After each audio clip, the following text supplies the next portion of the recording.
Hi guys and welcome back to the channel Deepak Yadav Education. Welcome to the daily current affairs of 15th of April 2022.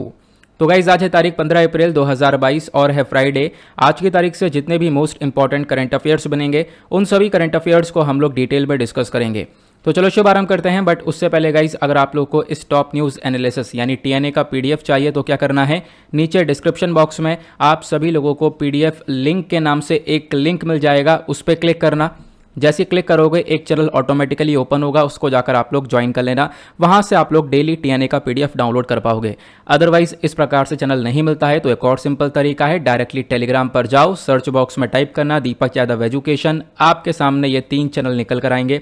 एक के आगे mains answer writing लिखा है, एक के आगे यूपीएससी लिखा है और एक के आगे कुछ नहीं लिखा, लेकिन यहाँ पर 13K प्लस सब्सक्राइबर्स आपको मिल जाएंगे। तीनों को ही जाकर ज्वाइन करना है। यहाँ पर आपको answer writing, important current affair के वीडियो का पीडीएफ, टीएनए का पीडीएफ और न्यूज़पेपर का पीडीएफ वगैरह सब कुछ यहाँ पर मिल जाता है। नाउ बढ़ते हैं आगे। आगे बढ़ने से पहले मैं आप लोगों को बता दूं, आपके लिए वीडियो के लास्ट में कुछ प्रैक्टिस क्वेश्चंस लगाए गए हैं और ये सारे क्वेश्चंस इस पूरे वीडियो के आर्टिकल से निकालकर बनाए गए हैं। तो आपको फुल कंसंट्रेशन के साथ में वीडियो को सुनना है, लास्ट में इन सारे क्वेश्चंस को सॉल्व करना है, जिससे कि आपके अंदर एक कॉन्फिडेंस बिल्टअप होगा कि हाँ मैंने पहले इस बात तो वीडियो अच्छे से सुना और यही चीज़ें मुझे क्लियर हो चुकी हैं। नाउ बढ़ते हैं आगे, स्टार्ट करेंगे डिस्कशन को। यह है हमारा आज का सबसे पहला आर्टिकल। एक इंपॉर्टेंट आर्टिकल है एग्जामिनेशन के पॉइंट ऑफ व्यू से। इस सिंपल से आर्टिकल को आप लोग जीएस पेपर 3 से रिलेट कर सकते हो। जीएस पेपर 3 के अंदर हमारा इकोनॉमी भी आता है और एनवायरमेंट भी आता है, तो दोनों से ये रिलेट हो जाएगा। और इस आर्टिकल की खास बात यह है कि आपको ये प्रीलिम्स में तो बहुत ज़्यादा हेल्प करेगा और प्रीलिम्स के साथ साथ उससे भी कई गुना ज़्यादा हेल्प करने वाला ये आपको मेंस में। बात की गई है पावर क्राइसिस के बारे में। इंडिया के अंदर बहुत सारे स्टेट्स के अंदर पावर आउटेज देखने को मिल रहा है। मतलब कि आप कह सकते हो कि इलेक्ट्रिसिटी के अंदर काफ़ी कमी है, इलेक्ट्रिसिटी बार बार जा रही है, पावर की कमी देखने को मिल रही है काफ़ी सारे स्टेट्स के अंदर। और इसकी वजह से यहाँ पर पॉसिबिलिटी बन रही है कि इंडिया के अंदर एक बहुत बड़ा पावर क्राइसिस हम लोग आने वाले टाइम पर देख सकते हैं। अगेन यहाँ पर आप कह सकते हो कि इलेक्ट्रिसिटी की एक काफ़ी बड़ी कमी पड़ सकती है।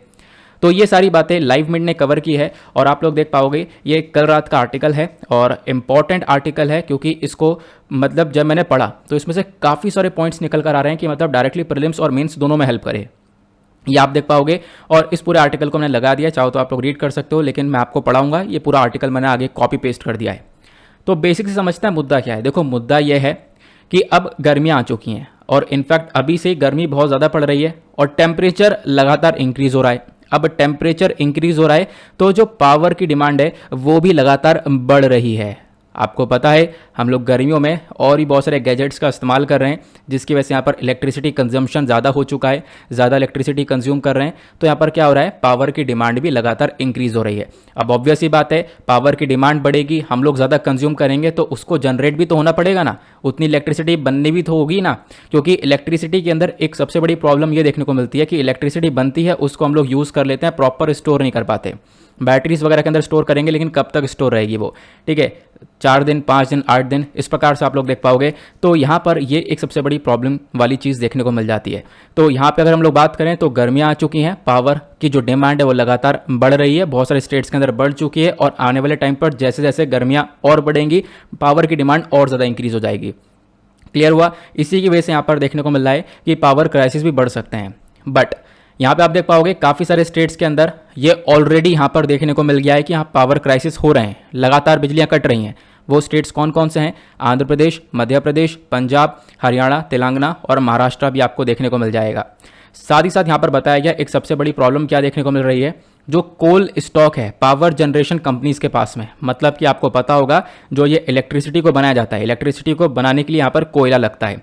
ये बहुत इंपॉर्टेंट टर्म है, आगे हम लोग पूरे वीडियो में इसके बारे में बात करने वाले हैं। अब कोयला लगेगा बिजली बनाने के लिए, कोयले को जलाकर हम लोग बिजली का उत्पादन कर रहे हैं। अब बिजली को बना कौन रहा है, पावर जनरेशन कंपनीज बना रही हैं, ठीक है, जिनको जेनकोस के नाम से बोला गया है।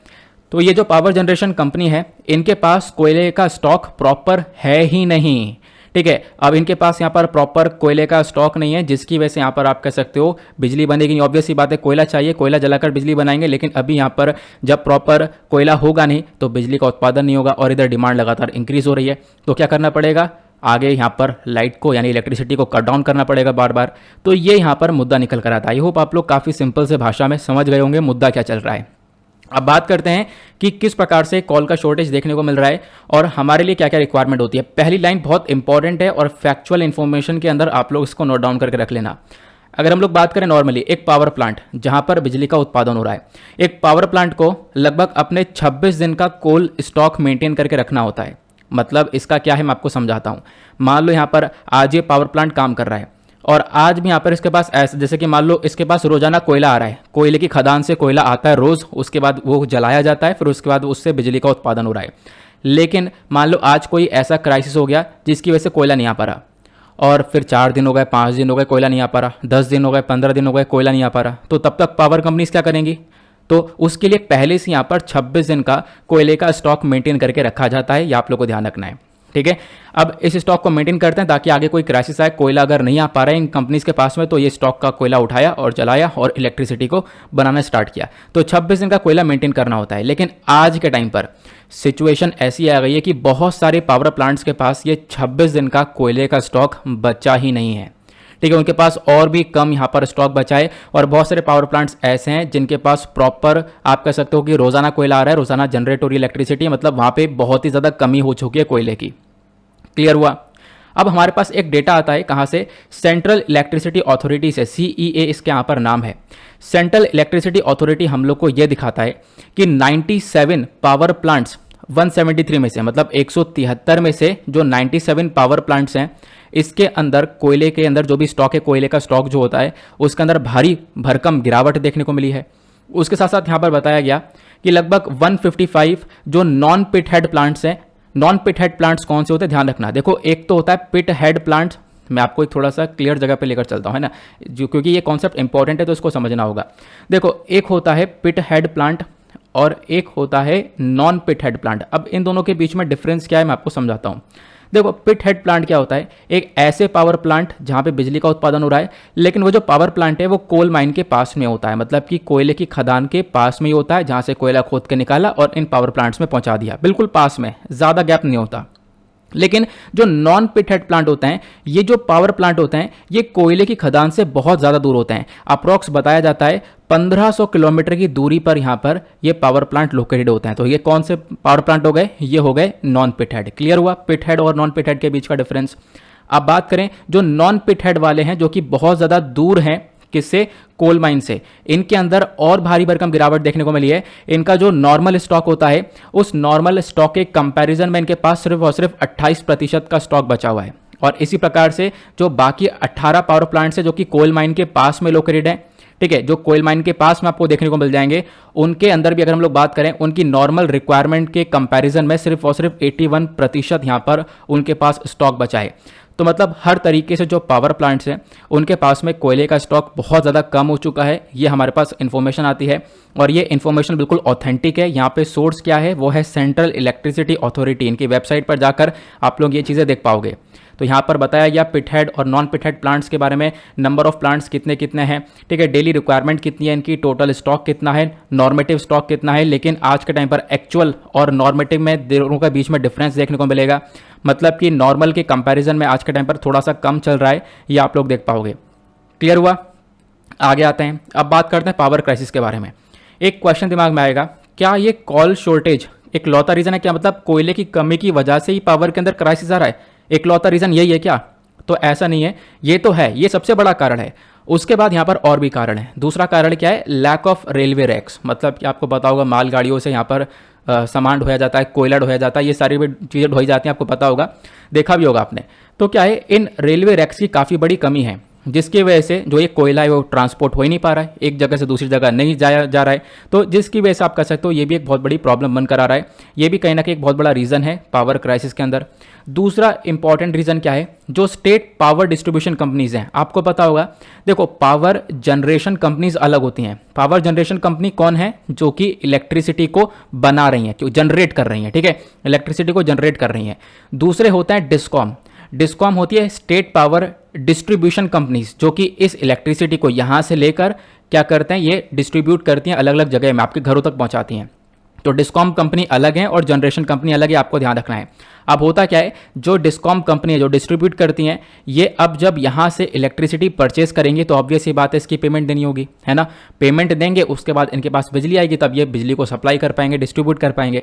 लेकिन करंट टाइम पे क्या हो रहा है कि जो ये डिस्कॉम है, ये बेसिकली यहाँ पर प्रॉपर पेमेंट नहीं दे पा रहे हैं और इनका पहले का भी काफ़ी सारा यहाँ पर आप कह सकते हो बकाया बचा हुआ है, वो सारा पैसा देना है, वो पैसा भी नहीं दिया गया है और पेमेंट के अंदर लगातार डिले हो रही है, जो भी एक बहुत बड़ा क्राइसिस देखने को मिल रहा है। ऑब्वियस सी बात है, अब इनके पास पैसा नहीं आएगा तो ये कैसे अपनी कंपनीज को चलाएंगे, कैसे इलेक्ट्रिसिटी को जनरेट कर पाएंगे। तो ये भी एक बहुत बड़ा कारण है जिसकी वजह से पावर क्राइसिस देखने को मिल रहा है। क्लियर हुआ?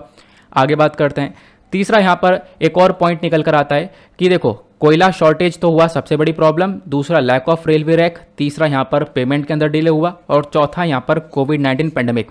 कोविड-19 पेंडेमिक की वजह से भी बहुत सारे राज्यों के पास जो यहाँ पर पैसे था उसके अंदर एक बहुत बड़ी कमी देखने को मिली है, जिसकी वजह से यहाँ पर जो ये डिस्कॉम कंपनीज होती हैं जो यहाँ पर जो इलेक्ट्रिसिटी को डिस्ट्रीब्यूट करती हैं, अब इन कंपनीज के पास में यहाँ पर जो भी प्रॉपर पैसा है वो बेसिकली आया नहीं और वो पेमेंट कर नहीं पाए। इसकी वजह से भी आप देख पाओगे कि एक बहुत बड़ा कारण बन गया पावर क्राइसिस का। तो ये 4 कारण आप लोग को देखने को मिल रहे हैं। क्लियर हुआ? आई होप आप लोग काफ़ी अच्छे से सारी चीज़ें समझ रहे हो। फिर उसके बाद यहाँ पे और क्या मेंशन किया गया, अब एक क्वेश्चन और है कि यहाँ पर ये जो कोल शॉर्टेज है इसके पीछे यहाँ पर और भी कुछ फैक्टर्स हैं क्या? हाँ, बिल्कुल और फैक्टर्स आपको देखने को मिल जाएंगे। सबसे बड़ा फैक्टर आपको यहाँ पर देखने को मिल जाएगा, हमने क्या किया, एक टाइम पर कोयले का प्रोडक्शन भरपूर मात्रा में किया था। अगर हम लोग देखें तो आप कह सकते हो कि लगभग 2015 या 2016 के आसपास की बात है, यहाँ पर बम्पर प्रोडक्शन हुआ था, खूब ज़्यादा मात्रा में कोयले का उत्पादन किया, कोयले को यूज़ किया, कोयले का प्रोडक्शन किया, कोयले को बनाया। अब हुआ क्या, उसके बाद हमने यहाँ पर कोयले को बनाना बंद कर दिया, एक स्टैग्नेशन सा देखने को मिल गया, मतलब एक स्थिरता सी देखने को मिल गई, ज़्यादा प्रोडक्शन हुआ नहीं 2015-16 के बाद में। अब ज़्यादा प्रोडक्शन हुआ नहीं तो इसकी वजह से भी यहाँ पर शॉर्टेज देखने को मिल रहा है। तो मतलब आप कह सकते हो ये कहानी अचानक से नहीं आई है, धीरे धीरे लंबी कहानी है कि जो कि आज के टाइम पर हम लोग यहाँ पर प्रॉब्लम फेस कर रहे हैं। क्लियर हुआ? बाकी मैंने आपको पेमेंट्स के बारे में बता दिया, वो दूसरा आपको पॉइंट वही देखने को मिलेगा। अब एक आखिरी क्वेश्चन दिमाग में और आएगा, जब परेशानी इतनी बढ़ रही है जो कि आने वाले टाइम पर बहुत ज़्यादा बढ़ सकती है, तो क्या हमारी जो सरकार है, जो केंद्र सरकार है, वो किस प्रकार से रिस्पॉन्ड कर रही है, कैसे स्टेप्स ले रही है, वो भी बताओ। तो यहाँ पर आप देख पाओगे जो हमारी पावर मिनिस्ट्री है जो पूरे पावर सेक्टर को देखती है, इनका कहना यह है कि देखो आज के टाइम पर एक सबसे बड़ी प्रॉब्लम क्या है, लॉन्ग डिस्टेंस ट्रांसपोर्ट, सामान बहुत दूर से जा रहा है तो एक टाइम लग रहा है, तो उसकी जगह अभी इसको अवॉइड करो। पावर मिनिस्टर ने बोला कि आप टोलिंग फैसिलिटी का इस्तेमाल करो, टोलिंग फैसिलिटी को अलाउ कर दिया गया है। अब टोलिंग फैसिलिटी के अंदर क्या होता है, इस सिस्टम में जो स्टेट की जनरेटिंग कंपनीज हैं वो क्या करती हैं, वो दूसरे थर्मल पावर प्लांट्स को, मान लो कि कोई कोयल माइन है, उसके पास में कोई और दूसरा थर्मल पावर प्लांट है उस स्टेट के अंदर, तो उनको अलाउ कर देती है कि भाई वहाँ से कोयला आप यूज़ कर सकते हो, मतलब दूसरे का कोयला आप थोड़े टाइम तक यूज़ कर लो और उससे पावर को जनरेट कर लो, जो भी आपके पास में कोयला अवेलेबल है उसको यूज़ करके पावर जनरेट कर लो और उसके बाद अपना यहाँ पर काम करो। इलेक्ट्रिसिटी के अंदर जो भी यहाँ पर कमी दिख रही है वो कुछ टाइम के लिए यहाँ पर कम हो जाएगी, बाकी जो भी प्रॉब्लम वगैरह आएगी वो सब आगे सॉल्व कर ली जाएगी। क्लियर हुआ? तो ये इसका यहाँ पर एक सिंपल सा फंडा देखने को मिलेगा। तो बेसिकली यहाँ पे बोला गया जो ट्रांसपोर्टेशन के अंदर एक लंबा समय लग रहा है, लॉन्ग डिस्टेंस का ट्रांसपोर्टेशन है, उसका ऑल्टरनेटिव तरीका यह है कि भाई पास में किसी दूसरे पावर प्लांट के पास कोयला अवेलेबल है तो उसको यूज़ कर लो और उसको यूज़ करके इलेक्ट्रिसिटी का उत्पादन करो। क्लियर हुआ? अब आप लोगों को अच्छे से आर्टिकल क्लियर हो गया होगा। फटाफट आप लोग वीडियो के ऊपर लाइक का बटन है उसको दबा देना, टारगेट है अपना 2K प्लस लाइक्स का। नेक्स्ट आर्टिकल पर आते हैं। अगला आर्टिकल भी बहुत ज़्यादा इंपॉर्टेंट होने वाला है, जीएस पेपर 2 इंटरनेशनल रिलेशन से इसको रिलेट कर सकते हो। ये आर्टिकल काफ़ी चर्चा में था कल और परसों में। हुआ क्या, इंटर मिनिस्ट्रल कोऑर्डिनेशन ग्रुप की मीटिंग हुई है और ये पहली मीटिंग हुई है जहाँ पे आप देख पाओगे हमारे जो फॉरेन मिनिस्टर हैं हर्षवर्धन श्रृंगला साहब, ये भी वहाँ पर देखने को मिले थे। क्या है इस मीटिंग का मायना, मैं आपको बताता हूँ। काफ़ी सारी बातें आप लोग यहाँ पर देख पाओगे, इसको लेकर आर्टिकल्स पब्लिश हुए हैं, तो जो भी आप लोग पढ़ रहे हो वो सब इंपॉर्टेंट पढ़ रहे हो, ये कहने का मकसद है। इशू क्या है, बेसिक समझते हैं पहले। बेसिक क्या है? बेसिक यह है IMCG मतलब इंटर मिनिस्ट्रल कोऑर्डिनेशन ग्रुप का पहली यहाँ पर ये मीटिंग हुई है। अब यहाँ पर ये जो मीटिंग हुई है इसको स्टार्ट किया गया हमारे इंडिया के फॉरेन सेक्रेटरी के थ्रू, जिनका नाम मैंने अभी आपको बताया था, हर्षवर्धन श्रृंगला साहब, जिनका पिक्चर अभी आप लोगों ने थोड़ी देर पहले देखा था। नाउ ये जो IMCG यानी ये जो पूरा का पूरा कोऑर्डिनेशन ग्रुप आपको देखने को मिलता है, इसको सेटअप किया गया है एक, मतलब इसको बोला जाता है एक हाई लेवल का ये पूरा का पूरा तरीका है जहाँ पे भारत अपनी नेबरिंग कंट्रीज़ के साथ में बात करता है। और नेबरिंग कंट्रीज़ कौन कौन सी हो गई थी? ऑब्वियसली बात है पाकिस्तान, चाइना, श्रीलंका, बांग्लादेश, म्यांमार, ये सारी नेबरिंग कंट्रीज़ हो गई। अब यहाँ पे हमने क्या किया है, अपनी नेबरिंग कंट्रीज़ के लिए इंडिया एक और पॉलिसी को चलाता है, वो आपको ध्यान रखना है। उस पॉलिसी का नाम है नेबरहुड फर्स्ट पॉलिसी। ठीक है, ये इस पॉलिसी का नाम है, तो आप लोग इसके बारे में ज़रूर ध्यान रख सकते हो। क्लियर हुआ? आगे बढ़ते हैं। अब आपने इसके बारे में यहाँ पर ये समझ लिया कि नेबरहुड फर्स्ट पॉलिसी क्या है। ये यहाँ अभी पॉलिसी क्या है ये मैं आपको आगे बताऊंगा। फिलहाल ये ध्यान रखना, अलग अलग नेबरहुड कंट्रीज़ के साथ में हम लोग ये पॉलिसी रखते हैं। अब ये जो मीटिंग हुई है ना इंटर मिनिस्ट्रल कोऑर्डिनेशन ग्रुप, इसके अंदर भी हमारा मेजर मकसद यही था कि हम अपनी नेबर कंट्रीज़ के साथ में जो रिलेशंस हैं उसको और ज़्यादा मजबूत करें। ठीक है, ये यहाँ पर इस मीटिंग के अंदर बातचीत हुई है। अब रिलेशंस को मजबूत करने के लिए कुछ तो डिस्कशन हुआ होगा, चलो मैं आपको वो बताता हूँ क्या डिस्कशन हुआ है। जो ये IMCG है, इन्होंने यहाँ पर बहुत ही ज़्यादा डिटेल में सारा डिस्कशन किया है। डिस्कशन करते करते सरकार ने हमारी डिसाइड किया कि हम लोग क्या करेंगे, अपनी नेबरिंग कंट्रीज़ के साथ में बेटर कनेक्टिविटी बनाएंगे। ठीक है, और यहाँ पर स्ट्रॉन्ग कोऑपरेशन रहेगा, पीपल टू पीपल कनेक्टिविटी यहाँ पर बढ़ाएंगे, ये सारा काम करने वाले हैं। अब ये काम कैसे किया जाएगा, तो इस मीटिंग का फोकस रहा है कि हम लोग क्या करेंगे, बॉर्डर इंफ्रास्ट्रक्चर को बनाएंगे। ठीक है, अलग अलग जो कंट्रीज़ हमारी जो नेबरिंग कंट्रीज़ हैं उनके साथ में बॉर्डर इंफ्रास्ट्रक्चर को बनाया जाएगा, प्लस यहाँ पर व्यापार को बढ़ावा दिया जाएगा। मतलब बॉर्डर इंफ्रास्ट्रक्चर बनेगा अच्छे से तो उससे व्यापार बढ़ेगा। जैसे यहाँ पर नेपाल हो गया, नेपाल के साथ साथ भूटान हो गया, मालदीव्स हो गया, इनके साथ हम लोग यहाँ पर व्यापार कर पाएंगे अच्छे तरीके से। प्लस हम लोग रेल की कनेक्टिविटी ओपन करेंगे, क्या होगा, इंडिया से बांग्लादेश तक रेल को कनेक्ट करेंगे।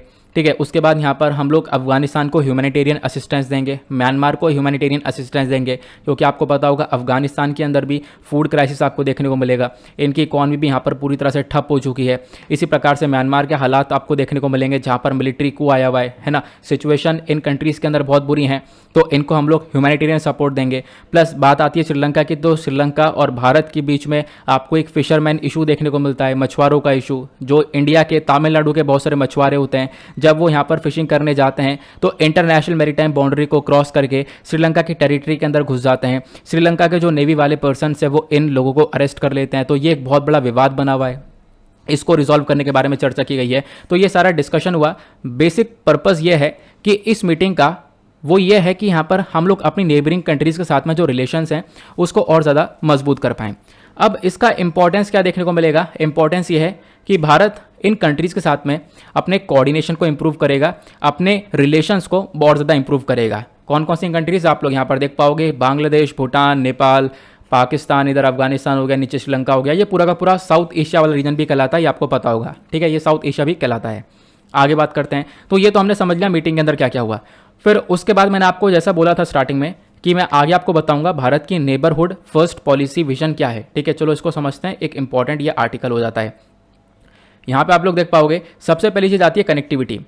इंडिया ने क्या किया है, एक मेमोरेंडम ऑफ अंडरस्टैंडिंग को साइन कर रखा है सार्क मेंबर्स के साथ में। सार्क मेंबर्स मतलब south Asian association for regional cooperation के अंदर बहुत सारी कंट्रीज आपको आज के नेबर मेंबर्स देखने को मिलती हैं। अब इनके साथ में अग्रीमेंट कर रखा है कि हम लोग जो रिसोर्सेज है उसका एक फ्री फ्लो रहेगा। एनर्जी, गुड्स, लेबर, इंफॉर्मेशन, इन सब चीज़ों को लेकर यहाँ पर एक फ्री फ्लो रहने वाला है। यहाँ पर आप कह सकते हो ये लोग आपस में इसको व्यापार वगैरह करने वाले आराम से। ठीक है, इसको लेकर एक मेमोरेंडम ऑफ अंडरस्टैंडिंग साइन कर रखा है। तो बेसिकली भारत की नेबरहुड पॉलिसी के अंदर पहली चीज़ निकल कर आती है कनेक्टिविटी, जो कि हमने अलग अलग देशों को अपने से कनेक्ट कर रखा है। उसके बाद दूसरा यहाँ पर इसके आप विजन है वो है इंप्रूविंग रिलेशन विद नेबर्स, जो कि हमने किया है। हमारी प्रायोरिटी यह है कि हम लोग अपनी नेबरिंग कंट्रीज़ के साथ में रिलेशंस को इंप्रूव कर सकें, शांति बना सकें पूरे के पूरे साउथ एशिया के रीजन, जो कि एशिया के रीजन के अंदर, जो कि हमारे लिए काफ़ी इंपॉर्टेंट भी है और इसके ऊपर हम लोग रेगुलरली काम कर रहे हैं। तो भारत का नेबरहुड फर्स्ट पॉलिसी का विजन आपको पता चल रहा है। एक तरीका कनेक्टिविटी बनाने का, दूसरा रिलेशंस को इंप्रूव करना है, तीसरा हमारा विजन है बायलेटरल कॉन्फ्लिक्ट को ख़त्म करना। बहुत सारी कंट्रीज़ के साथ में आप देख पाओगे हमारे बायलेटरल कॉन्फ्लिक्ट्स हैं, लड़ाइयाँ हैं, तो उनको हम लोग रिजॉल्व करने के ऊपर फोकस करते हैं इस विजन के अंदर में। फिर एक पॉइंट आता है इकोनॉमिक कोऑपरेशन का।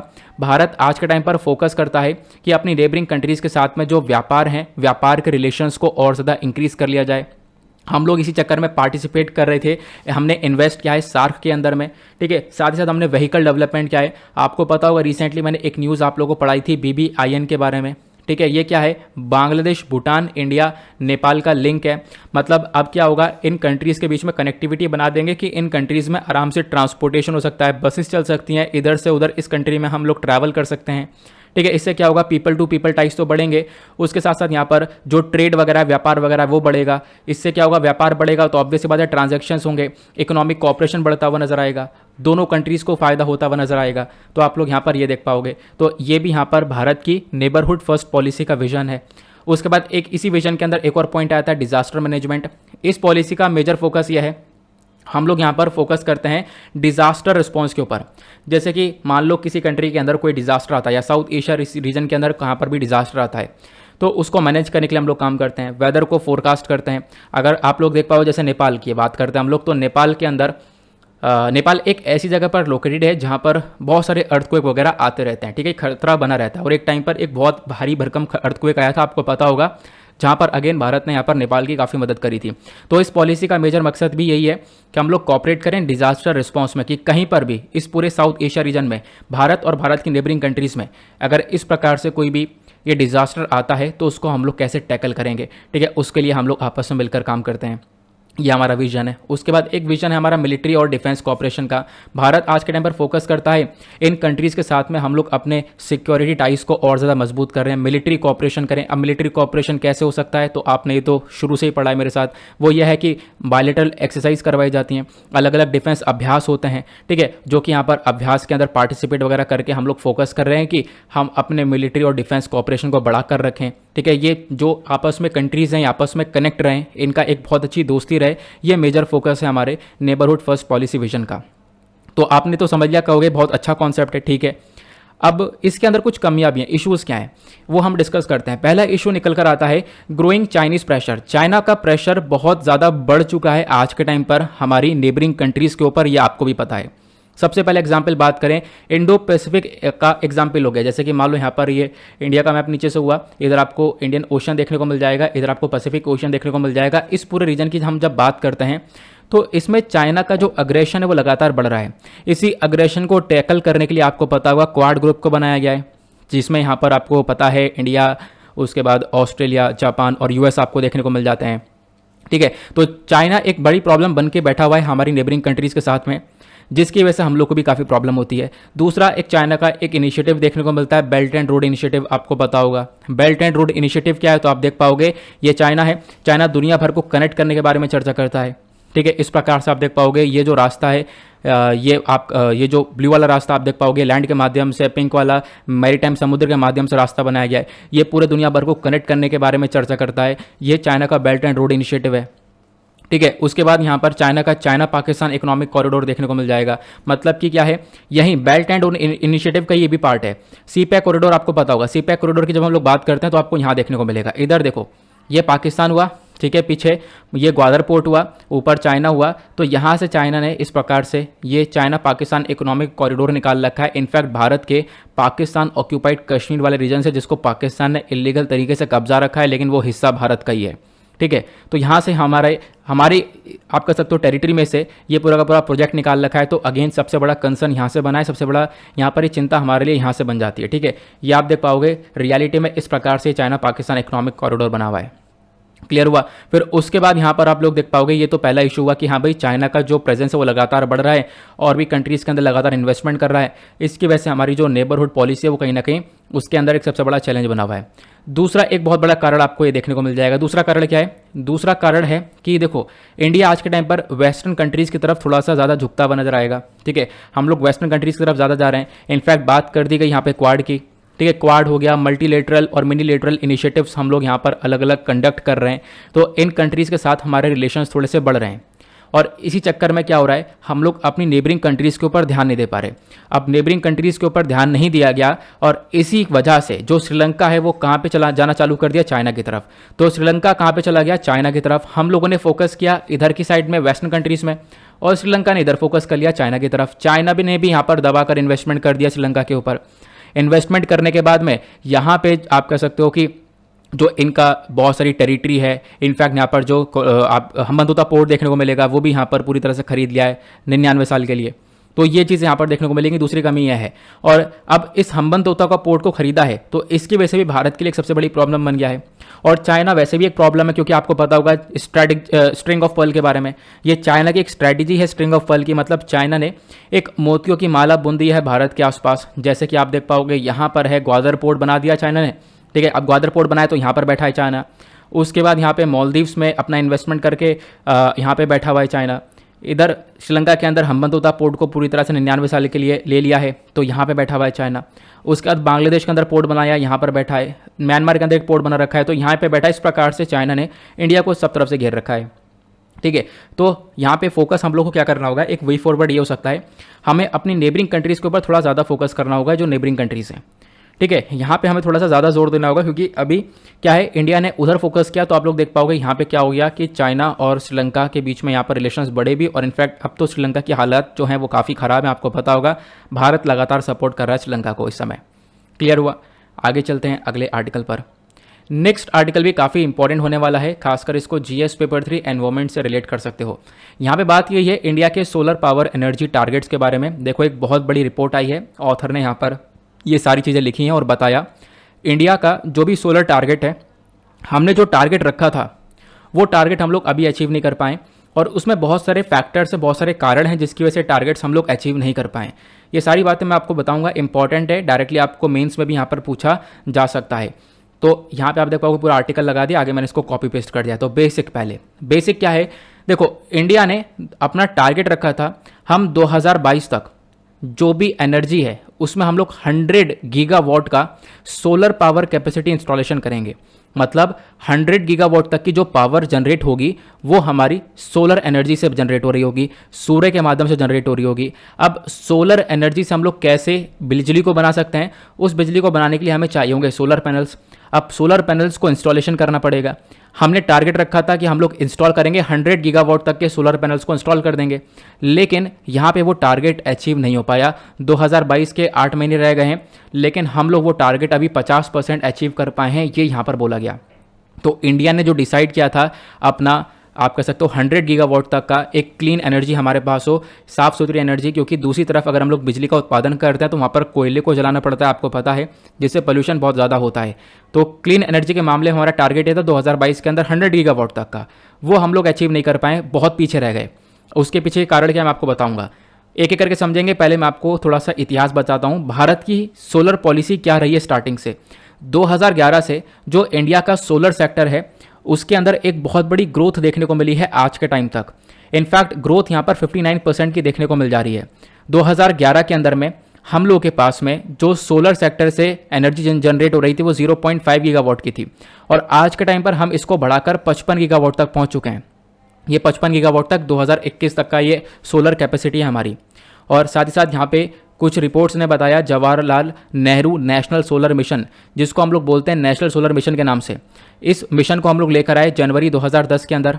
ठीक है, इसके बाद तो सोलर एनर्जी के अंदर और भी काम किया गया। हमने पूरी तरह से फोकस किया कि हम लोग अपने कंट्री के अंदर सोलर पावर को बढ़ाएं, और फिर इसी स्कीम के अंडर में भारत ने एक टारगेट सेट किया कि 2022 तक हम लोग 20 गीगावाट तक का सोलर कैपेसिटी अचीव करेंगे। लेकिन क्या हुआ, इसी टारगेट को हमने बहुत जल्दी अचीव कर लिया, और फिर हमने 2015 में इस टारगेट को और रिवाइज करवा दिया। रिवाइज ये कर दिया कि हम लोग क्या करने वाले हैं, 2021 तक 100 गीगावाट तक का सोलर कैपेसिटी बना लेंगे, और 2030 तक 300 गीगावाट तक की सोलर कैपेसिटी बना लेंगे। बट अभी 2022 चल रहा है, जो हमारा टारगेट था 100 गीगावाट का वो अचीव नहीं हो पाया है। अभी सिर्फ और सिर्फ 50 या 55% ही टारगेट अचीव हो पाया है, ये यहाँ पर बोला गया। अब मैं बात आऊँ आप लोगों को कि सोलर कैपेसिटी में या सोलर एनर्जी के मामले में भारत की क्या रैंक है। तो इंडिया करेंटली आज के टाइम पर 5वें नंबर पर आता है। फर्स्ट नंबर पर चाइना है, then US, then Japan, then Germany, फिर 5वें नंबर पर आपको इंडिया देखने को मिलता है सोलर पावर कैपेसिटी इंस्टॉलेशन के मामले में। इनफैक्ट दिसंबर 2011 तक का, अगर 2021 तक का हम लोग डेटा देखें तो जो सोलर इंस्टॉल्ड कैपेसिटी है भारत की वो 55 गीगावाट तक की है, ये यहाँ पर बताया गया। ठीक है, ये इसमें बोला गया 55 गीगावाट तक की आपको कैपेसिटी देखने को मिल जाती है।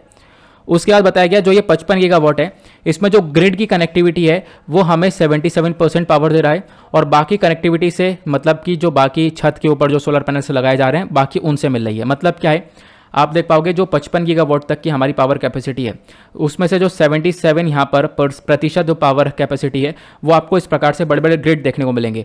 सोलर पैनल्स लगा दिए पूरे भरपूर, यहाँ पे एक पार्क बना दिया गया है जहाँ पे बहुत सारी सोलर एनर्जी जनरेट हो रही है, पूरा ग्रिड बनाया हुआ है। दूसरा यहाँ पर आप बाकी जो परसेंटेज बचा है वो आप लोग देख पाओगे, वो हमने छतों के ऊपर इस प्रकार से सोलर रूफटॉप के लिए रख दिया है कि आपको पता होगा आज के टाइम पर जो रूफटॉप है यानी कि जो छत है उसके ऊपर भी काफ़ी सारे सोलर पैनल्स को लगाया जा रहा है। तो बेसिकली ये कहने का पर्पज़ है, इसको ना भी समझो तो भी क्लियर है, बस इतना ज़रूर ध्यान रखना कि 55 गीगावाट तक यहाँ पर हम लोग अभी दिसंबर 2021 तक इतना अचीव कर चुके हैं। इतना तो हमने यहाँ पर अपना इंस्टॉलेशन कर लिया है। लेकिन एक नई रिपोर्ट आती है, नई रिपोर्ट ये बोलती है अप्रैल तक। अब यहाँ पर हम लोग अप्रैल के महीने में हैं, तो अप्रैल 2022 तक सिर्फ और सिर्फ 50% हमारा टारगेट अचीव हो पाया है। जो कि हमने टारगेट रखा था 100 गीगावाट का, उसका सिर्फ और सिर्फ 50% तक अचीव हो पाया, ये यहाँ पे बताया गया। इनफैक्ट यहाँ पर यह बताया गया कि अभी हम लोग काफ़ी पीछे हैं, लगभग 27% और भी हम लोग को अचीव करना है, वो अभी रिमेनिंग रह चुका है, ये यहाँ पर मेंशन किया गया। तो ये हमारे लिए कहीं ना कहीं चीज़ें प्रॉब्लमेटिक हो रही हैं। हमें अचीव तो कर लेना चाहिए था, लेकिन कर नहीं पाए। अब एक क्वेश्चन लास्ट में यही आएगा कि क्यों नहीं कर पाए, इसके पीछे कारण क्या हो सकते हैं। देखो, कारण ये है कि जैसे जैसे ये सोलर एनर्जी स्टार्टिंग में लेकर आई गई थी ना, तो अर्ली ईयर्स के अंदर, स्टार्टिंग के कुछ साल थे वहाँ पर, तो इसके अंदर कोई ग्रोथ ही नहीं देखने को मिली। सोलर मार्केट ग्रो ही नहीं हो पा रहा था, बहुत ज़्यादा परेशान हो रही थी यहाँ पर इस पूरे मार्केट को ग्रो करने में। प्लस यहाँ पे क्या हुआ, लोगों के अंदर इतना अवेयरनेस था, लोग यहाँ पर जागरूक नहीं थे इस पूरे के पूरे सोलर एनर्जी को लेकर। प्लस प्रॉपर जो सेंटर यानी हमारी केंद्र सरकार और राज्य सरकार की पॉलिसीज़ वगैरह होती हैं, वो प्रॉपर पॉलिसीज़ नहीं थी इन सोलर पावर्स को लेकर या सोलर एनर्जी को लेकर। तो ये सारे कहीं ना कहीं कारण बन गए, जिसकी वजह से हम सोलर एनर्जी के अंदर काफ़ी पीछे रह जा रहे हैं। फिर उसके बाद बताया गया कुछ और फैक्टर्स आप लोगों को देखने को मिल जाएंगे, जैसे कि हम लोग ये देखते हैं, आपको देख पाओगे कोविड-19 का एक डिसरप्शन देखने को मिला। कोविड-19 पैंडेमिक की वजह से भी ये जो आप कह सकते हो पूरा का पूरा जो सोलर पैनल का सप्लाई चेन वगैरह ये बिगड़ गया था, तो इसकी वजह से हम लोग अपने टारगेट की तरफ नहीं बढ़ पाए।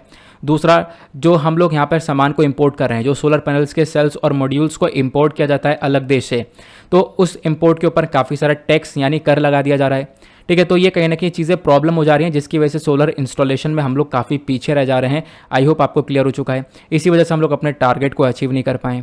अब बात करते हैं करंट सिनेरियो की। तो अभी हम लोग बात करें तो हमने काफ़ी हद तक प्रोग्रेस, काफ़ी हद तक ग्रोथ इसके अंदर देखी है। यहाँ पे आप देख पाओगे लगातार हम लोगों को देखने को मिल रहा है सोलर कैपेसिटी जो है लगातार इंक्रीज हो रही है, भारत की इंस्टॉलेशन लगातार हो रहे हैं। खासकर छतों के ऊपर जो सोलर इंस्टॉलेशन है वो बढ़ चुका है। अब उसके लिए आप कह सकते हो क्या हुआ, जो टेक्नोलॉजिकल कॉस्ट थी, एक समय पर इसके अंदर दाम बहुत ज़्यादा बढ़ा हुआ था इसका, तो लोग लगवा नहीं पा रहे थे। आज के टाइम पर इस टेक्नोलॉजिकल कॉस्ट को कम कर दिया गया है। ठीक है, यह आप लोग देख पाओगे। उसके बाद यहाँ पर लोगों के अंदर पूरी तरह से जागरूकता आ चुकी है इस चीज़ को लेकर।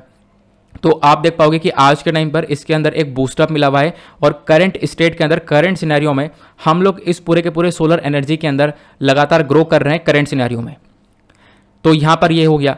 अब उसके बाद एक और क्वेश्चन आता है कि आखिरकार इतना इंपॉर्टेंस हम लोग क्यों दे रहे हैं सोलर एनर्जी को। तो ये आपको ही पता है, हम लोग क्या पूरे दुनिया भर की जो कंट्रीज़ है वो आज के टाइम पर फोकस कर रही हैं कि हम लोग जो भी एनर्जी यूज़ करें वो क्लीन एनर्जी हो। यहाँ पे अगर हम लोग कोयला जलाकर एनर्जी को जनरेट कर रहे हैं तो उससे पोल्यूशन बहुत हो रहा है, और आज के टाइम पर दुनिया वैसे ही क्लाइमेट चेंज से सफ़र कर रही है। लगातार बहुत सारे हमारे ग्लेशियर्स वगैरह पिघल चुके हैं, बहुत सारा पिघल चुके हैं, और अगर ऐसी चलता रही कहानी तो आगे और भी बहुत सारे ग्लेशियर्स पिघल जाएंगे। तो ये सारी परेशानियाँ तो फेस हो ही रही हैं हमारे पास।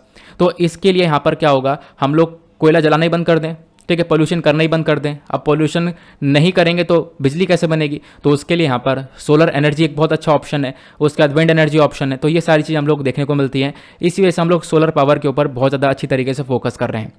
नाउ यहाँ पे अगर हम लोग इंपॉर्टेंस में देखें तो पहला पॉइंट आपको देखने को मिलेगा, जो ये सोलर पावर है, ये यहाँ पर एक इंपॉर्टेंट पार्ट आपको देखने को मिलेगा, क्योंकि इंडिया ने एक कमिटमेंट किया था। कमिटमेंट ये था, वो कमिटमेंट किया था 2015 के अंदर में पेरिस क्लाइमेट एग्रीमेंट में, कि हम लोग 2070 तक नेट कार्बन एमिशन की तरफ बढ़ जाएंगे। 2070 तक हमारी कंट्री पोल्यूशन फ्री कंट्री होगी।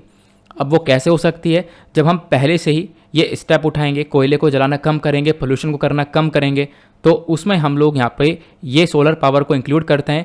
इसी वजह से यहाँ पर सोलर पावर का पहला इंपॉर्टेंस ये आ जाता है। दूसरा इंपॉर्टेंस यहाँ पर क्या बताया गया, देखो हमारे प्राइम मिनिस्टर रिसेंटली, आपको पता होगा पिछले साल की बात है, लास्ट की नवंबर दिसंबर की, जो आप कॉन्फ्रेंस ऑफ पार्टीज़ की मीटिंग हुई थी, एनवायरमेंट को लेकर चर्चा हुई थी ग्लासगो के अंदर। तो वहाँ पर हमारे प्राइम मिनिस्टर ने बोल दिया है कि हम लोग 2030 तक जो एनर्जी है 500 गीगावाट की एनर्जी कैपेसिटी अपने पास बना लेंगे, जो कि नॉन फॉसिल फ्यूल एनर्जी होगी। मतलब कि यानी कि बिना पोल्यूशन की एक क्लीन एनर्जी हमारे पास होगी। और वो क्लीन एनर्जी कैसे बन सकती है, वो सोलर पावर से बन सकती है। तो इसी वजह से सोलर पावर का इंपॉर्टेंस बन चुका है। उसके साथ साथ यहाँ पे हम लोगों ने और भी बहुत सारे छोटे छोटे टारगेट सेट कर रखे हैं। रिन्यूएबल एनर्जी का जो इंस्टॉलेशन है हमने यहाँ पर सेट कर रखा है कि हमारा एक टारगेट है कि हम लोग लगभग 450 गीगावाट तक की रिन्यूएबल एनर्जी को जनरेट करें 2030 तक। ठीक है, उसके बाद हमारे मतलब और भी छोटे छोटे ऐसे बहुत सारे टारगेट्स आपको देखने को मिल जाएंगे जो हमने सेट कर रखे हैं। तो इसी चक्कर में यहाँ पर सोलर पावर जो ये एनर्जी है ये बहुत ज़्यादा इंपॉर्टेंट रोल प्ले करती है इसके अंदर। इसी वजह से हम लोग यहाँ पर इसके ऊपर फोकस कर रहे हैं। ठीक है, क्लियर हुआ। तो ये हमने इसका इंपॉर्टेंस समझ लिया। तो ये था मुद्दा। आई होप आप लोग समझ गए होंगे कि इंडिया के अंदर सोलर पावर कैपेसिटी लगा, मतलब जो हमने टारगेट सेट किया था वो काफ़ी डाउन हो चुका है। उसके पीछे कारण क्या है वो भी आपको पता चल गए। देन उसके बाद आते हैं अगले आर्टिकल पर। नेक्स्ट आर्टिकल इंपॉर्टेंट है, खासकर जीएस पेपर 1 हिस्ट्री से रिलेट कर सकते हो, काफ़ी चर्चा में था। इसके बारे में हमने अभी तक डिटेल में डिस्कशन नहीं किया है, तो इसी वजह से मैंने आर्टिकल लगाया है। यहाँ पे हम बात करने वाले हैं जलियांवाला बाग मैसेकर के बारे में। तो ये जलियांवाला बाग मैसेकर, ये हत्याकांड किया था। 103 साल यहाँ पर इस मैसेकर को हो चुके हैं, इसी वजह से चर्चा में आप लोग देख पाओगे। हमारे पीएम मोदी ने श्रद्धांजलि दी है उन सभी लोगों को, उन सभी विक्टिम्स को जिनकी जान चली गई थी इस पूरे के पूरे हत्याकांड के अंदर। तो इस हत्याकांड का पूरा इतिहास मैं आप लोग यहाँ पर बताने वाला हूँ। न्यूज़ में क्यों है बेसिक आप समझ गए कि प्राइम मिनिस्टर ने अभी श्रद्धांजलि दी है उन लोगों को जो कि जलियांवाला बाग मैसेकर के अंदर मारे गए थे। ये बात है 1919 की। तो जलियांवाला बाग मैसेकर कब हुआ था? 1990 में, ध्यान रखने वाली बात है ये। उसके साथ साथ अभी क्यों चर्चा में है? क्योंकि 13 अप्रैल 2022 के अंदर इसको पूरे 103 साल हो चुके हैं इस पूरे इंसिडेंट को। इसी वजह से ये वापस से चर्चा में आया और इसी चक्कर में हमने इसी को मेमोरी में आप देख पाओगे पूरा का पूरा ये एक मेमोरियल बना रखा है, ये भी आपको पता होगा। ये आप देख पाओगे नरेंद्र मोदी का ट्वीट है, यहाँ पर इन्होंने ये सारी चीज़ें मेंशन कर रखी हैं। बाकी मैं आप लोगों को चलो जलियांवाला बाग मैसेकर के बारे में इन्फॉर्मेशन देता हूँ।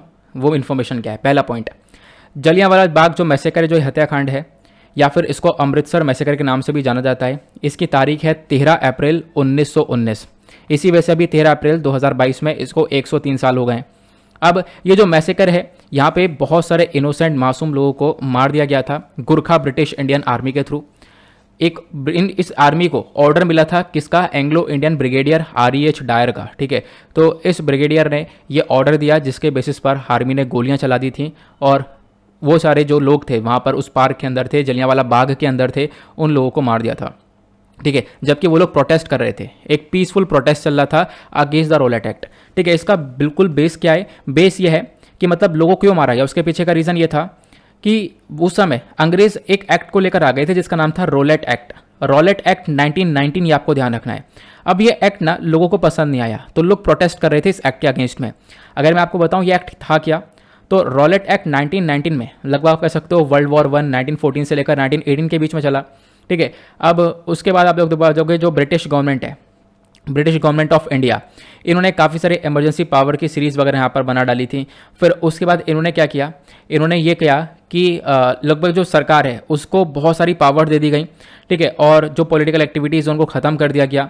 प्लस यहाँ पर यहाँ तक ये जो एक्ट लाया गया था, इस एक्ट के अंदर ये तक बोल दिया गया कि कोई भी जो पॉलिटिकल प्रिजनर है, ठीक है, उसको आप कह सकते हो कस्टडी में लिया जा सकता है। कोई भी यहाँ पर पॉलिटिकल प्रिजनर्स को कस्टडी में लेकर मतलब बिना किसी ट्रायल के 2 साल तक उसको कस्टडी में रखा जा सकता है। ये सारी बातें आ चुकी थी, तो लोग किसी को भी अरेस्ट किया जा सकता था। तो आप कह सकते हो ये जो एक्ट है, इस एक्ट के अगेंस्ट में बहुत सारे लोग उतरे। महात्मा गांधी जी यहाँ पर उतर के आए इसके एक्ट के अगेंस्ट में। उन्होंने यहाँ पर हड़ताल किया 6 अप्रैल 1919 में, ठीक है। 6 अप्रैल 1919 में हड़ताल चला। और पंजाब के अंदर क्या होता है फिर, ये बहुत इंपॉर्टेंट लाइन है, ध्यान से सुनना। पंजाब के अंदर 9 अप्रैल 1919 में 2 नेशनलिस्ट लीडर होते हैं, एक होते हैं सैफुद्दीन किचलू और एक होते हैं डॉक्टर सत्यपाल। यहाँ पे आप देख पाओगे ये हैं सैफुद्दीन किचलू और यहाँ पर ये हैं सत्यपाल। तो इन दोनों व्यक्तियों को अरेस्ट कर ली थी ब्रिटिश ऑफिशियल, ठीक है। अब यहाँ पर पहले ही बोल चुके हैं अरेस्ट कर लेंगे हम लोग पॉलिटिकल प्रिजनर्स को, 2 साल के लिए अरेस्ट कर लेंगे, कस्टडी में ले लेंगे, ठीक है, बिना किसी ट्रायल के। तो इनको अरेस्ट कर लिया गया और आप कह सकते हो कि ये लोग ये भी प्रोटेस्ट कर रहे थे इस एक्ट के अगेंस्ट में, तो इनको अरेस्ट करके एक अननोन डेस्टिनेशन पर भेज दिया गया। तो ये जब लोगों को पता चलता है तो लोग यहाँ पर काफ़ी गुस्सा हो जाते हैं, लोगों के अंदर गुस्सा भड़क जाता है बहुत ज़्यादा। अब जो इंडियन प्रोटेस्टर्स थे, ठीक है, जो कि यहाँ पर आप कह सकते हो कि जैसे ही पता चला उनको तो उन्होंने प्रोटेस्ट करना चालू किया। इस वजह से प्रोटेस्टर वर्ड मेंशन कर रखा है।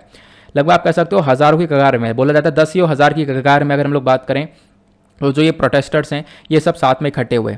कब इकट्ठे हुए? तो ये सब इकट्ठे हुए थे 10 अप्रैल को। अपनी सॉलिडेरिटी इन्होंने दिखाई अपने लीडर्स के प्रति कि भाई यहाँ पे सब लोग साथ में इकट्ठे हो चुके हैं।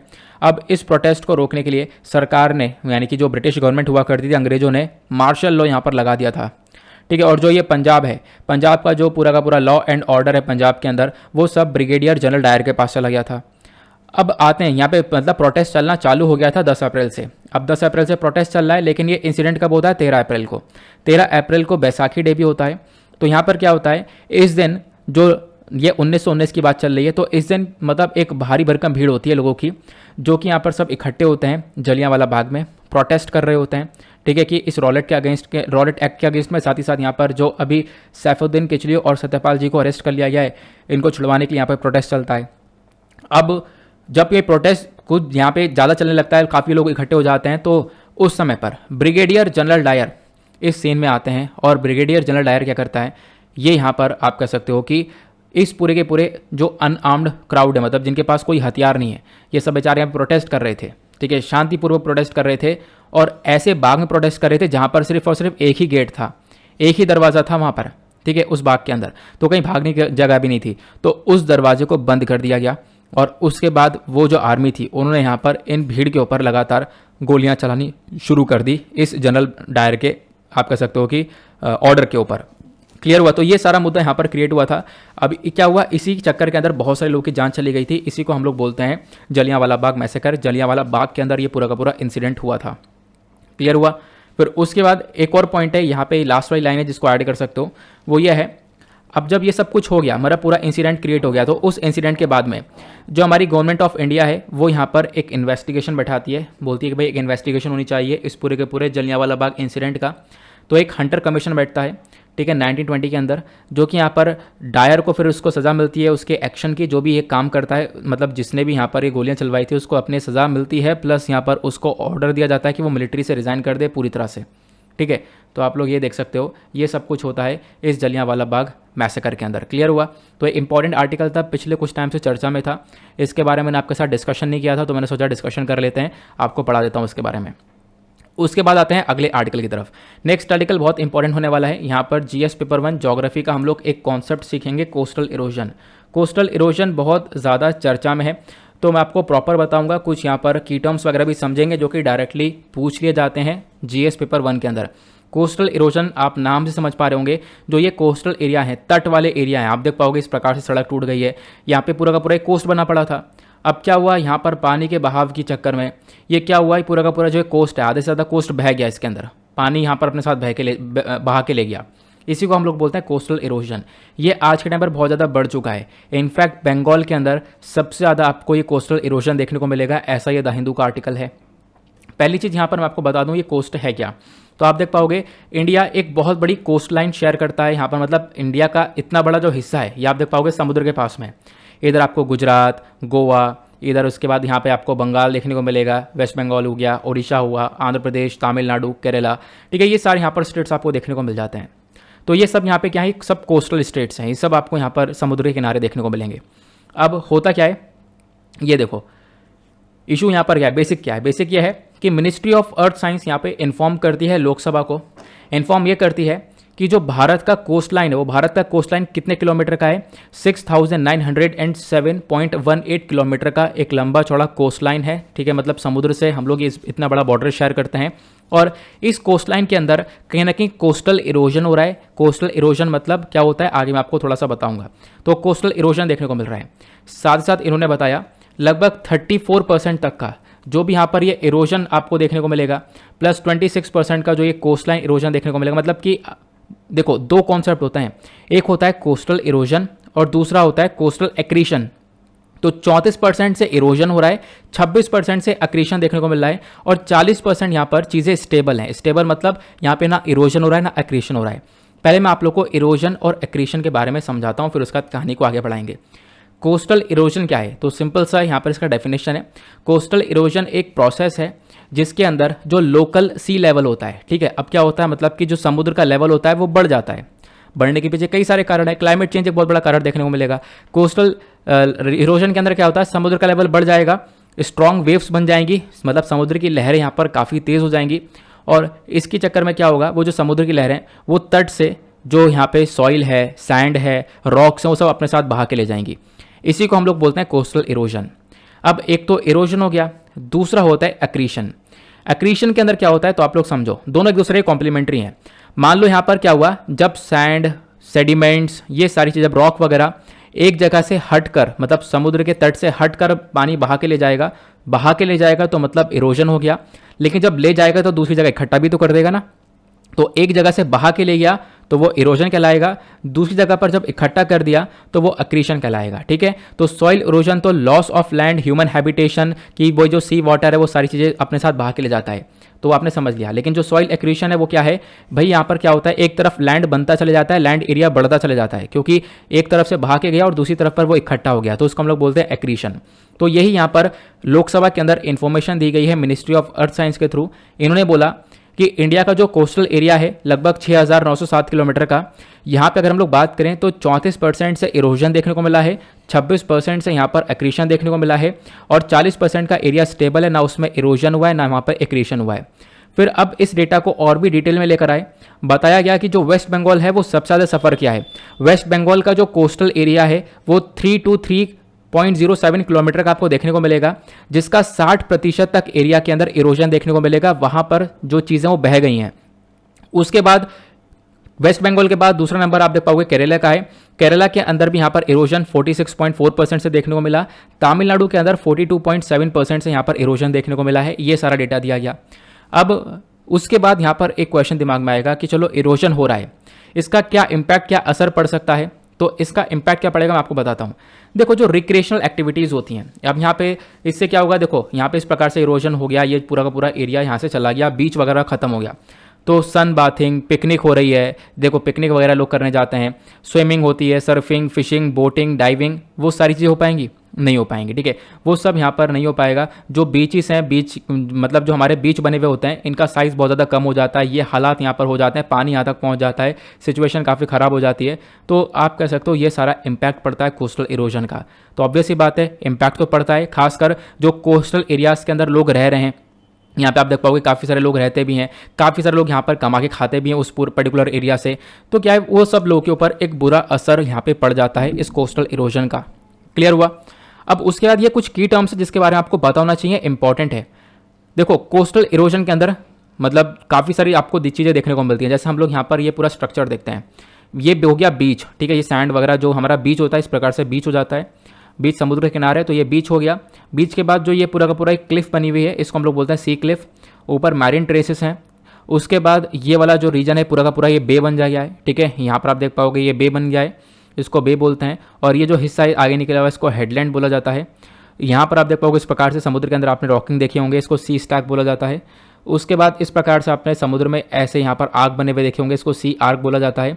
और गुफाएं बनी हुई देखी होंगी, इसको सी केव बोला जाता है। ठीक है, तो ये कुछ टर्म्स है जिसके बारे में आपको पता होना चाहिए। बाकी एक और यहाँ पर क्वेश्चन उठता है कि भाई जो ये इरोजन हो रहा है, हमने पढ़ लिया इरोजन क्या है, इसका इम्पैक्ट भी बहुत बुरा है, लोगों के ऊपर बुरा असर पड़ रहा है। तो क्वेश्चन लास्ट में यह है कि आखिरकार इसके पीछे के फैक्टर्स क्या हैं, क्या रीज़न है जिसकी वजह से इरोजन हो रहा है।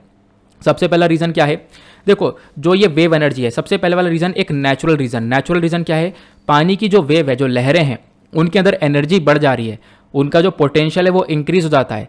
अब क्या होगा, इसकी वजह से वो ज़्यादा सामान यहाँ पर अपने साथ रॉक, सैंड्स वगैरह बहा के ले जाएगा। ठीक है, तो वेव एनर्जी का इंक्रीज होना सबसे पहला रीज़न है।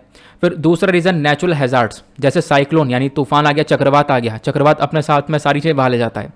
या फिर आप कह सकते हो जो सी वाटर है उसका थर्मल एक्सपेंशन हो जाना, या फिर कोई यहाँ पर आप कह सकते हो समुद्री तूफान आना, सुनामी आ जाना। तो ये सारी चीज़ें आप लोगों को देखने को मिल जाती हैं। फिर उसके बाद क्लाइमेट चेंज एक बहुत बड़ा कॉन्सेप्ट आपको देखने को मिलेगा।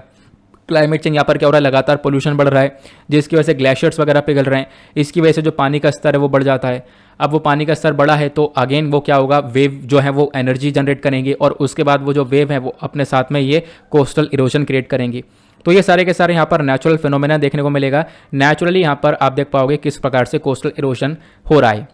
ये फैक्टर्स हुए। उसके बाद यहाँ पर और दूसरे फैक्टर हैं। यहाँ पे आप लोग देख पाओगे अगेन वही जैसे मैंने आपको बताया, यहाँ पे आप देख पाओगे पानी का नेचुरल मूवमेंट काफ़ी तेज़ हो जाता है। जब यहाँ पर ऑब्वियस सी बात है बहुत तेज़ी से स्पीड हो जाती है, तो इसके अंदर जो वेव एक्शन है वो बढ़ जाते हैं, और उसके रिस्पॉन्स में जो है चीज़ें वो अपने साथ में बहा के ले जाता है। ये तो वह नेचुरल फैक्टर। यहाँ पे मतलब सिंपल सी बात है, इसमें कोई याद रखने वाली बात नहीं है, इतना आप लोग लिख पाओगे, इतना हमेशा याद रख पाओगे। बाकी ये बहुत इंपॉर्टेंट है, यहाँ पे आप लोग ऐसा नहीं कह सकते सिर्फ और सिर्फ नेचुरली कोस्टल इरोजन हो रहा है। एक सबसे बड़ा यहाँ पर आपको देखने को मिलता है वो है एंथ्रोपोजेनिक एक्टिविटीज़। एंथ्रोपोजेनिक एक्टिविटीज़ वो एक्टिविटीज़ हैं जो कि इंसानों के थ्रू करी जा रही हैं। इंसान वो काम कर रहे हैं, इंसानों के थ्रू कुछ ऐसी हरकतें की जा रही हैं जिसकी वजह से जो कोस्टल इरोजन है वो बढ़ रहा है। ठीक है, जैसे कि ड्रेजिंग हो रही है, सैंड माइनिंग हो रही है, ठीक है, वहाँ पर आप कह सकते हो मिट्टी की खुदाई कर दी गई, कोरल माइनिंग कर दी गई, ठीक है, बहुत सारे ऐसे काम कर जा रहे हैं वहाँ पर, माइनिंग खुदाई वगैरह करके यहाँ पर अलग अलग काम किया जा रहा है, इंफ्रास्ट्रक्चर मतलब अनवांटेड इंफ्रास्ट्रक्चर को डेवलप किया जा रहा है, बहुत सारी ऐसी एक्टिविटीज़ हो रही हैं जिसकी वजह से वहाँ पर कोस्टल इरोजन बढ़ रहा है। क्लियर हुआ, ये यहाँ पर बताया गया। तो ये थे हमारे फैक्टर्स भी, आई होप आप लोगों को क्लियर हो चुका है। बाकी यूपीएससी ने 2014 में इसी चीज़ को देखते हुए क्वेश्चन पूछा था कि इंडिया के अंदर जो सॉइल इरोजन की प्रॉब्लम है वो आखिरकार किस चीज़ से एसोसिएट है। Option A terrace cultivation, option B deforestation, option C tropical climate. तो इसका सही आंसर क्या हो सकता है? Option A 1 and 2 only, option B 2 only, option C 1 and 3 only, option D 1, 2 and 3 only. तो यहाँ पर इसका करेक्ट आंसर है बी डिफॉरेस्टेशन। तो यहाँ पे पेड़ वगैरह की लगातार कटाई हो रही है जिसकी वजह से भी आप लोग देख पाओगे सॉइल इरोजन। यहाँ पे हम लोग कोस्टल इरोजन की बात नहीं कर रहे हैं, आपको ध्यान रखना है, यहाँ पे सॉइल इरोजन के बारे में चर्चा हो रही है। कोस्टल इरोजन जो तट वाले एरिया में देखने को मिल रहा है, सॉइल इरोजन जो मिट्टी बह जा रही है, उसके पीछे का रीजन है डिफॉरेस्टेशन। पेड़ की कटाई कर दी आपने, पेड़ की कटाई कर दी क्योंकि पेड़ अगर लगा हुआ था तो वो उस सॉइल को जकड़ के रख रखा था उसने, बट पेड़ आपने काट दिया तो क्या हो गया, यहाँ पर वो सॉइल जो है बह जाती है, वो यहाँ पर आपको सॉइल इरोजन की तरह देखने को मिलता है। क्लियर हुआ? अब उसके बाद हम लोग फटाफट क्वेश्चंस को लेते हैं। अगर आपने वीडियो अच्छे से सुना है तो डेफिनेटली आप लोग इन क्वेश्चंस को अटेम्प्ट कर पाओगे। सबसे पहले क्वेश्चन आपसे पूछा गया है कि देखो नॉर्मली जो पावर प्लांट्स होते हैं उनके लिए कितने दिन मेंटेन करना, मतलब कितने दिन का कोल्ड स्टॉक उनके पास होना चाहिए, तो वो दिन आपको लिखना है। काफ़ी सारे नंबर वाले क्वेश्चन दिख रहे हैं मुझे। दूसरा क्वेश्चन क्या है कि इंडिया जो है यहाँ पे अभी इंडिया ने 2022 का जो टारगेट रख रखा था वो हमने मिस कर दिया है। खासकर किस चीज़ के अंदर? सोलर पावर कैपेसिटी के अंदर। सोलर पावर कैपेसिटी में हमने 2022 तक के लिए कितने गीगावाट का टारगेट रखा था आपको बताना है, जिसको हम अभी तक सिर्फ 50% तक अचीव कर पाए। अभी मैंने आपको काफ़ी डिटेल में बताया था इसके बारे में। अगले आर्टिकल में पूछा गया, हमारे जो प्राइम मिनिस्टर हैं उन्होंने श्रद्धांजलि दी है अभी काफ़ी सारे लोगों को जो कि एक तरीके से जलियांवाला बाग मैसेकर के विक्टिम बने थे।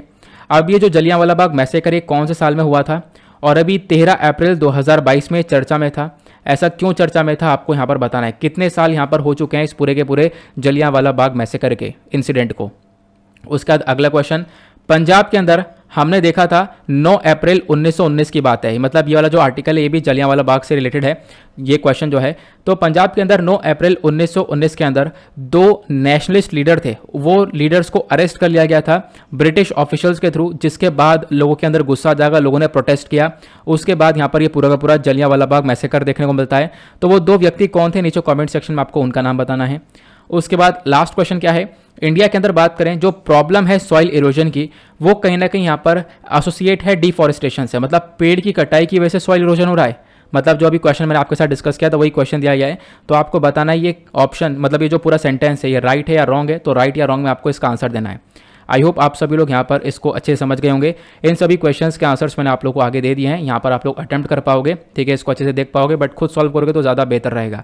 अब यहाँ पर ये हमारा टाइम है ओवरव्यू लेने का, तो फटाफट ओवरव्यू लेते हैं क्योंकि लेक्चर में हम काफ़ी कुछ सीखते हैं, तो उसके बाद एक लास्ट में रिकैप लेना बहुत ज़्यादा ज़रूरी बन जाता है और आप लोगों को काफ़ी हेल्प होती है। तो उसकी वजह से मैं भी यहाँ पर 2-3 मिनट और हम लोग कर ही लेते हैं इसको, क्या दिक्कत है इसमें, है ना। तो हमने पहले आर्टिकल में पावर क्राइसिस के बारे में डिस्कस किया कि इंडिया के अंदर पावर क्राइसिस बहुत सारे राज्यों के अंदर देखे गए हैं और यहाँ पर अभी भी देखे जा रहे हैं। इनफैक्ट आने वाले टाइम पर ये और बढ़ सकते हैं। इसके पीछे का रीज़न है कि भाई लगातार टेम्परेचर आज के टाइम पर इंक्रीज़ हो रहा है, गर्मियाँ आ चुकी हैं, जिसकी वजह से हम लोग देख पा रहे हैं पावर की डिमांड बढ़ चुकी है। पावर की डिमांड तो बढ़ गई है, लेकिन जो पावर प्लांट जहाँ पर इलेक्ट्रिसिटी को बनाया जा रहा है वहाँ पर कोयले का प्रॉपर स्टॉक देखने को मिलेगा नहीं, ठीक है, ये एक सबसे बड़ी प्रॉब्लम आ जाती है। फिर उसके बाद मैंने आपको बताया जो पिट हेड और नॉन पिट हेड पावर प्लांट्स होते हैं, मतलब पिट हेड जो कि कोयले की खदान के पास में है और नॉन पिट हेड जो कोयले की खदान से लगभग 1500 किलोमीटर दूरी पर हैं। तो इन पावर प्लांट्स के अंदर हम लोग देख पा रहे हैं ये अपने नॉर्मल स्टॉक से काफ़ी पीछे चल रहे हैं, इनके पास प्रॉपर स्टॉक नहीं है। पावर क्राइसिस के काफ़ी सारे कारण हैं, ये सिर्फ कोल का शॉर्टेज नहीं है, इसके पीछे के और भी रीज़न है, जैसे कि प्रॉपर पैसा नहीं जा पा रहा है पावर जनरेशन कंपनीज को, इस वजह से वो जनरेट नहीं कर पा रही हैं, प्लस कोविड-19 पैंडेमिक की वजह से भी यहाँ पर आप देख पाओगे पेमेंट वगैरह डिले हुई है। उसके बाद मैंने आपको बताया हमारी केंद्र सरकार कैसे रिस्पॉन्ड कर रही है। हमारी केंद्र सरकार पूरी तरह से फोकस कर रही है कि भाई जो ट्रांसपोर्ट के अंदर टाइम लगता है उसकी जगह टोलिंग फैसिलिटी को अलाउ कर दिया जाए, जिसको अलाउ किया भी गया, जिसकी मदद से हम लोग क्या कर सकते हैं, ये हम लोग जो पावर है उसको जनरेट कर सकते हैं। उसके बाद हमने अगले आर्टिकल में डिस्कस किया था इंटर मिनिस्ट्रियल कोऑर्डिनेशन ग्रुप की अभी पहली मीटिंग हुई है, और ये जो मीटिंग है इसके अंदर हमने डिस्कशन किया कि जो इंडिया की नेबरहुड फर्स्ट पॉलिसी है इसको हम लोग कैसे इंप्रूव कर सकते हैं, अपनी नेबरिंग कंट्रीज़ के साथ में अपने रिलेशंस को कैसे और ज़्यादा अच्छा कर सकते हैं। फिर उसके बाद हमने इन मीटिंग्स की फाइंडिंग्स को पढ़ा। हमारा फोकस यहाँ पर इस मीटिंग के अंदर रहा है कि हम लोग अपने बॉर्डर इंफ्रास्ट्रक्चर को मजबूत करें अलग अलग देशों के साथ में, जिससे काफ़ी सारे रिलेशंस इंप्रूव होंगे, प्लस रेल कनेक्टिविटी बनाएंगे बांग्लादेश के साथ में, अफगानिस्तान म्यांमार को हेल्प करेंगे, और इंडिया और श्रीलंका के बीच में जो फिशरमैन इशू है इसको भी यहाँ पर संभालेंगे। फिर मैंने आपको नेबरहुड फर्स्ट पॉलिसी विजन के बारे में समझाया, जहाँ पे हम लोग बात करते हैं कि कनेक्टिविटी को इंप्रूव करने के लिए, अपने रिलेशंस को इंप्रूव करने के लिए, इकोनॉमिक कॉपरेशन को इंप्रूव करने के लिए, मिलिट्री और डिफेंस कॉपरेशन के ऊपर काम करने के लिए। फिर हमने यहाँ पर डिस्कस किया कि अभी हमारी नेबरहुड पॉलिसी के अंदर प्रॉब्लम क्या नजर आती है। सबसे बड़ी प्रॉब्लम है चाइना का प्रेशर लगातार इंक्रीज हो रहा है हमारी नेबरिंग कंट्रीज़ के ऊपर में। आप देख पाओगे बेल्ट एंड रोड इनिशिएटिव हो गया, चाइना पाकिस्तान इकोनॉमिक कॉरिडोर हो गया, भारत का झुकाव वेस्टर्न कंट्रीज़ की तरफ हुआ तो चाइना का झुकाव इधर हमारी नेबरिंग कंट्रीज़ की तरफ हो गया, जिसकी वजह से काफ़ी सारी प्रॉब्लम्स हम लोग फेस कर रहे हैं। उसके बाद नेक्स्ट आर्टिकल में हमने इंडिया के सोलर पावर एनर्जी टारगेट्स के बारे में डिस्कशन किया था। तो अभी क्या है, हमने अपना टारगेट रखा था 2022 तक का कि हम लोग 100 गीगावाट तक की सोलर पावर कैपेसिटी को बनाएंगे, बट क्या हुआ, ये कैपेसिटी हम लोग अचीव नहीं कर पाए। अभी तक सिर्फ और सिर्फ 50% तक हम लोग अपनी कैपेसिटी तक पहुंचे हैं। फिर मैंने आपको बताया कि इंडिया की जो रैंक है सोलर पावर कैपेसिटी के अंदर वो क्या है, तो आप लोग देख पाओगे इंडिया की 5th रैंक आती है चाइना, यूएस, जापान, जर्मनी के बाद में। ये हमने क्लियर किया। बाकी मैंने आपको सोलर पावर ग्रिड और रूफ टॉप के बारे में बताया। नई रिपोर्ट यहाँ पर बताती है हम लोग अभी लगभग 27% पीछे चल रहे हैं अपने टारगेट से, ठीक है, तो इसको अचीव करना होगा। प्लस यहाँ पे हम लोग क्यों नहीं अचीव कर पाए, उसके पीछे के कई सारे कारण हैं, जैसे कि पैंडेमिक आ गया, पैंडेमिक की वजह से काफ़ी डिमांड नहीं हो पाई है, और साथ ही साथ यहाँ पर इंस्टॉलेशन नहीं हो पाया है। और जब हम लोग सोलर कैपेसिटी का जो हम लोग लेकर आए थे कॉन्सेप्ट, तो स्टार्टिंग में यहाँ पर कोई लोगों के पास इतनी ज़्यादा जानकारी नहीं थी, जागरूकता नहीं थी इतनी ज़्यादा, जिसकी वजह से हम लोग काफ़ी पीछे रह गए। क्लियर हुआ। बाकी इसका इंपॉर्टेंस मैंने आपको बताया। हम लोग टारगेट रख रहे हैं कि हम लोग कम से कम पॉल्यूशन करेंगे, तो उसके लिए हमारे लिए सोलर पावर काफ़ी इंपॉर्टेंट बन जाता है। उसके बाद अगले आर्टिकल में जलियांवाला बाग मैसेकर के बारे में हमने डिस्कशन किया था। जलियांवाला बाग मैसेकर 1919 में हुआ था, ये आपको पता होगा। यहाँ पर क्या देखने को मिला, जो 13 अप्रैल 2022 अभी निकली है, 103 साल हो चुके हैं इस तारीख को जलियांवाला बाग मैसेकर को, ये यहाँ पर मैंने आपको बताया। प्लस जलियांवाला बाग मैसेकर कैसे हुआ, क्या रीज़न थे, यहाँ पे हमने डिस्कस किया। सैफुद्दीन किचलू और सत्यापाल जी को यहाँ पे अरेस्ट कर लिया गया था, कस्टडी में ले लिया गया था। उसके बाद लोगों में गुस्सा जागा, लोगों ने प्रोटेस्ट किया जलियांवाला बाग के अंदर, और वहीं पर जो एक तरीके से जनरल डायर था उसकी तरफ से ऑर्डर आया गोली देने का, और उसके बाद यहाँ पर क्या हुआ, इन लोगों के ऊपर गोलियां चला दी गई थी खुलेआम। उसके बाद हमने कोस्टल इरोजन के बारे में डिस्कशन किया। ये कोस्टल इरोजन की वजह से बहुत सारे जो स्टेट्स हैं आज के टाइम पर वो सफ़र कर रहे हैं, प्लस कोस्टल इरोजन इंडिया के अंदर लगातार बढ़ता हुआ चले जा रहा है। कोस्टल इरोजन क्या होता है, अक्रीशन क्या होता है, ये हमने समझा, इसका इम्पैक्ट क्या पड़ रहा है। फिर उसके बाद हमने समझा इसके पीछे के क्या क्या कारण हैं, ठीक है। फिर उसके बाद लास्ट में हमने क्वेश्चंस को देखा, और क्वेश्चंस के बाद हमने यहाँ पर ये आंसर्स भी देख लिया, ऑब्वियस सी बात है, लगा दिए, आप लोग इनको सॉल्व कर सकते हो। नाउ इसी के साथ करते हैं हम लोग अपने लेक्चर को समाप्त। मिलते हैं आप लोगों से नेक्स्ट वीडियो में। आज के लिए bye bye, have a nice day, thank you and जय हिंद।